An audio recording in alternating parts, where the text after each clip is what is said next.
guys, it's Proud Cat Lover, and I thought I would make a little video because, as you remember, in the recent past I should say, I had made a video with Ember, and she had been in shed, so I thought I'd show you what a leopard gecko would look like when she is in shed, and you will most likely always see leopard geckos shed way more than you will a crested gecko, as the crested geckos like to hide quite a bit more. They're a little bit more secretive, but as you can see here, she hasn't gone into shed yet on her head. You can definitely see the difference here. And this is basically what they're going to look like when they're in deep shed, which means that she'll probably be shedding tonight or tomorrow morning. So if you ever see your leopard gecko looking like this, that's what's going on. It's a good thing because it means they're growing. And then I'm kind of surprised she's been shedding as much as she has where it's winter, because as you can see, her tail normally is a little bit wider down here. She's been using up a little bit of her fat stores because she hasn't been wanting to eat as much. But you can see she's still a pretty healthy weight. She's quite a large lady. She is about the same weight as Ember, so she's around 67 grams. I wrote down how much she weighs when I last weighed her, but I can't remember the top of my head. I just know it was really close, or a little bit more than what Ember weighs. I also want to do a little update real quick on Ember. I don't think I'll get her out though, because she's in her little hide box that I have, and it's really hard getting her out, and it just stresses her out and stuff, so I'm just going to leave her in there and have Eclipse here. But Ember had some wavy thing going on with her tail. And a lot of people in the crested gecko group that I'm in were saying that it's probably dehydration that caused it, because I was thinking the same thing. Metabolic bone disease normally affects the entire body, not just the tail.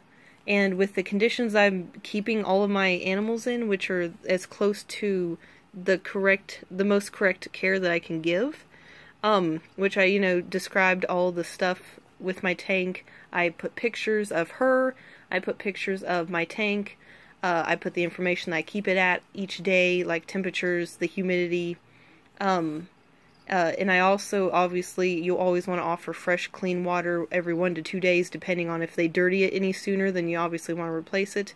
With crested geckos, they like to use their water dishes as a toilet, so, I'm normally changing mine every day to every other day, and mine also like to knock them down onto the bottom of their tank, so then I have to rinse it out and then fill it back up, which I use purified water, which is suggested because it doesn't have all the harmful metals in it that just normal tap water does. But most of the time you won't want to really handle your reptile, I should say, while it's in shed. As you can see, I'm not holding her or really petting her a lot, just because they normally are a little bit more irritable, or it doesn't feel good to them when you're petting them a lot when they're in shed. With Ember, when I did her video, it normally doesn't bother her as much, or at least I haven't been able to see that it does.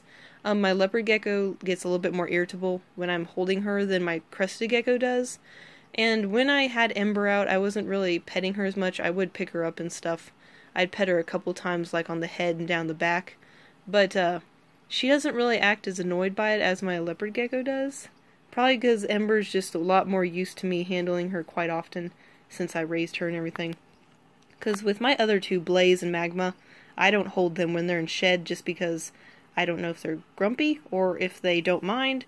So it really depends on the reptile, and as you can see, it's quite funny. Like if I rub her side of her mouth like this, I don't know if you guys saw, but she will lick my fingers. It's really cute. I don't know if she's just tasting or she's just kind of like, leave me alone. But I thought I'd just make that video. Oh, right. Anyway, about Ember, I was getting sidetracked, in her tail, and dehydration, all that. So I'm going to be giving her a sauna, which what that is you sit the animal, let's say, for example, a crested gecko, in water that's only deep enough to touch their vent, which, as some of you may know, is their butt, so that they're just barely standing in any water at all, because obviously you don't want it to be too much, and that kind of helps them soak, and also they can absorb, well, they don't really absorb water, I should say, their skin does. You know how when you're in the bath for a long time, or in the shower, and your fingers get all wrinkly because your skin is somewhat absorbing the moisture, or you know what I'm talking about. Also, she can drink it if she wants. I'm going to be doing a sauna for her. I'm going to try to do it once every day. just so that it'll help with the dehydration. I already offer water and I missed quite a bit, but apparently I guess she just really hasn't been drinking, I guess, as much as she needs to be. Which is odd because my other two crested geckos, which all of them, like I said, get the same care, their tails look just fine. So, but I'm obviously pretty vain about keeping everything perfect, so if anything ever gets dirty, I'm always cleaning it. I'm a clean freak. Like, some things I'm a clean freak with, and the other things just don't bother me as much.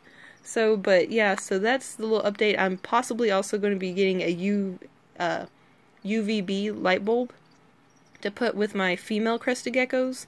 I might get one for magma later on, but for now, since the girls share a tank, they both can benefit from having a UVB where I'm wanting to start breeding. And I was looking on Amazon and they sell the UVB bulbs for 10 bucks, as where the pet store wants like 20. So I'm like, man, that's a really good price. And then I'm also, which I'll put the link in the description if any of you guys want to also look, it is the correct wattage to use for a crested gecko safely. Even a leopard gecko probably could benefit, because I know sometimes a lot of people don't think that they really, any of them need UVB because, oh, well, they're not out during the day. Well, mine actually do kind of move around during the day. They go from hide to hide, so it will help. And I mean, and it'll filter through the leaves and everything while they're resting. I mean, because out in the wild, while they're sleeping, it would, you know, they'd be absorbing it, you know, somehow, because it'd be filtering through the leaves and touching them some point in time, the sun. But, so that's another update that hopefully, in the lamp, I think, that was for the UVB bulb, was only around $20 or $30, which is not too bad. That actually is pretty close to market value of what the pet stores were asking for off-brands. And this was Reptisun, I think, which is a reputable company, as far as I've heard from reviews and stuff. So Eclipse is trying to run away now, so I'm going to go ahead and end this so I can stick her in her moist hide. So anyway, like I said, if you have any geckos that look like this, most of the time it always means they're going to be shedding. Not anything to worry about. It's actually a good sign. Oh, little wild lady. So anyway, guys, thank you for watching the video, and have a good day.